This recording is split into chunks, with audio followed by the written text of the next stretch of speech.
Entertain చేయడానికి ready అవుతున్నారు కాబట్టి ఆల్ ది వెరీ బెస్ట్ అండి. Thank you. అందరికీ నమస్కారం. భారతీయుడు 2 జూలై 12th రిలీజ్ అవుతుంది. భారతీయుడు ఎంత పెద్ద హిట్ అనేది 28 ఏళ్ల క్రితం మనం చూసాం. ఈరోజు మళ్ళీ భారతీయుడు మళ్ళీ వస్తున్నాడు. He is coming back. Indian is back.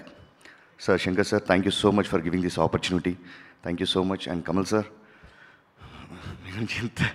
ఎంత చెప్పినా అది వేరే సార్. అది నా ఒకే ఒక మాట సార్, సినిమాకు ఇంకో పేరನ್ನು ఉంటే దాని పేరు కమల్ హాసన్ మాత్రమే ఉండాలి, అంతే sir. Siddharth sir, thank you so much. మనం నా first future film producer Siddharth గారు, లవ్ ఫెయిలియర్, జిగర్దండ తర్వాత మళ్ళీ ఈ సినిమాలో మీతో యాక్ట్ చేయడం కుదిరింది. Rakul, thank you so much. And I thank everybody, my whole team. Sir, Suresh sir, thank you sir for releasing this film. And thank you so much. July 12th, Bharatiyudu 2 is coming back. Thank you. Thank you so much, Bobby.